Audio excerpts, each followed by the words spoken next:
Madam. Our affectionate Finance Minister, Srimati Nirmala. Ma'am, our chamber has got a historical events. It has conducted many technical and skill-based programs. Our Karnataka region lags behind all other regions on almost all parameters of Human Development Index.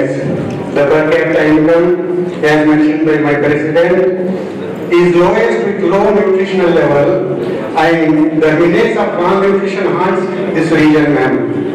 All the 5 districts of our region are plagued with the problem of poverty, and this region has the dubious distinction of 21 talukas, as said by my president, have the tag of most backward talukas. We therefore seek your help in elevating this region by policy intervention and seek the following policy measures. Classification of the MNC industry of Karnataka region, namely doll industry, as agro-based industry to qualify for credit facility on occasional interest rates, on concessional interest rates. On the lines of the one given to northeastern region by the Government of India. Ma'am, the Government of India has sanctioned special economic package to Northeast region, as you know, in order to lift it on economic and social parameters. In order to bring this region on the development map of the country, we seek a special economic package to our region on the lines of the same Northeastern region, with a roadmap of minimum 10 years focusing on special industrial policy for the region in order to attract investments. 5 districts of Kalburgi, Bidar and Bidar. Hence, there is a need to start audit circle office of exempt agricultural input like fertilizers, micronutrients. Female Defense Minister and the second female Finance Minister. Hope today's interaction meeting with your good self will bring fruitful results. At this juncture, we would also like to thank the Union Government of India and the members of the Chamber of Commerce. I am fully conscious that I am here during the election time. Election campaigns are in full swing.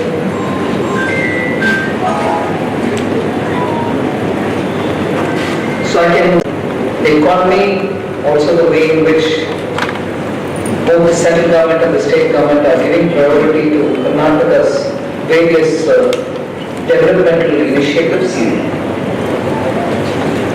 But ultimately the question is,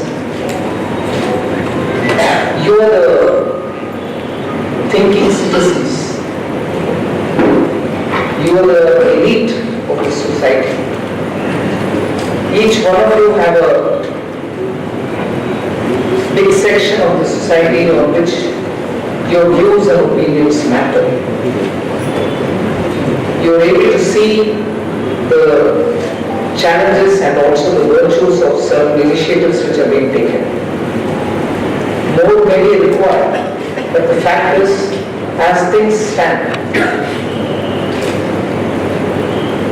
both the central government and the state government and their initiatives will have to be recalled, and I am not doing that so that I don't take too much of your time.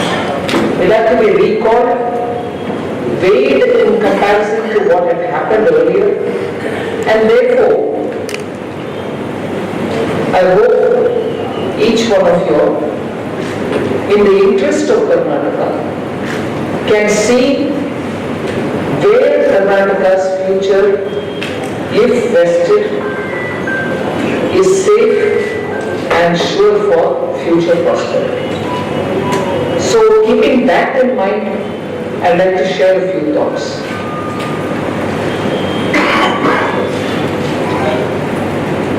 In the last 8-9 years, after 2014, when there was a very big change in the way in which Indian voters thought they should bring the government with good majority, they can do their business with certainty. If every year something or the other keeps changing, businesses cannot thrive because the atmosphere of uncertainty affects somebody who plans his business, and if things keep changing, they can't really do the business. So the Indian public, having voted a government with good majority, expecting stability in policy, and more importantly, a transparent way in which policy-driven decisions are being taken, not discretionary, not with subjective decision making. That has, I think, and I'm sure all of you will agree, that has actually borne fruits. Only because of that kind of a stable, clear-headed leadership, you are seeing that even during the pandemic, this country, in spite of the people and their sufferings, I'm not forgetting that even for a moment. People suffered. Everybody suffered. But everybody came out to help one another. Came out to make sure that even if it is exposing them to the risk of COVID, they came out, and for their neighbors or friends or relatives, kept sending food, kept sending medicines, went in at least on the phone or stood outside the gate and spoke to them saying, "Are you okay? Do you want us to do something?" The extraordinary way in which people of India struggled during that phase, helped one another.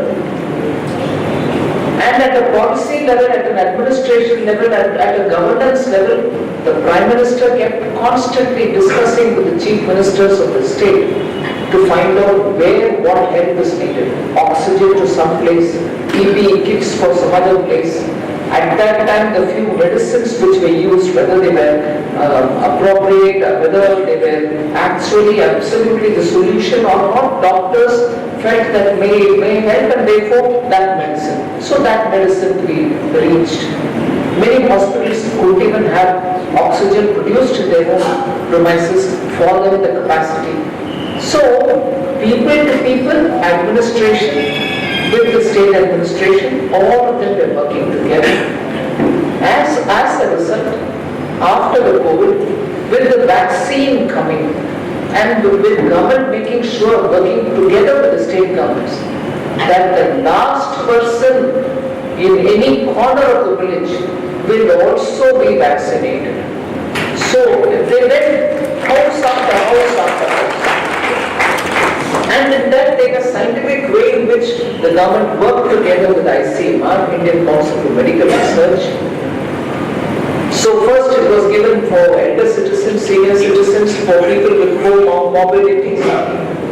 And then it was brought down to the 40 and above, and then it was brought down to 30 and above, then it was brought down to 18 plus.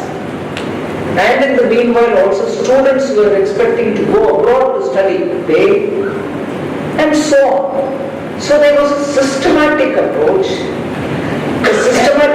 which was available for you in the form of an app on your phone. So much work from A to Z was done by the government. It wasn't as if one thing was done, the other things fell in place. So a government which was conscious that it had to do all this, at the same time keep supporting the farmers.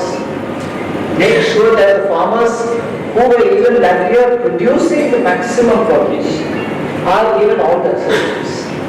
And incidentally that year you also had global fertilizer price hitting the roof. We still imported it at that cost. We didn't say it's gone 10 times more, 3 times more, 8 times more, we can't afford it, we still bought it. But the entire additional cost was borne by the union government. It was not passed on to the farmers. Not one paisa extra was charged to the farmers for a body, as they say, or a bag full of fertilizer, which is a standard. So the challenges were not just COVID related, but challenges were also related to external considerations. Fuel price, fertilizer price, At the same time, India has to produce its own vaccine. All these were taken up without causing trouble to the people, and solutions were found. As a result of the way in which people of India has adapted technology, the adaptation rate is also something which is astonishing. Globally, the only 68% adaptation is there. India is 84-85%. So common people are able to use technology to improve their lot, do better business, bring ease of doing business. Even for a vegetable purchasing, lady from the house goes and she is able to pay 7 rupees for something, she pays it on the QR code. So these are not small achievements, and world recognizes this. 2 lakh crores of rupees were saved by Government of India, who so deservedly need it, without any discrimination. When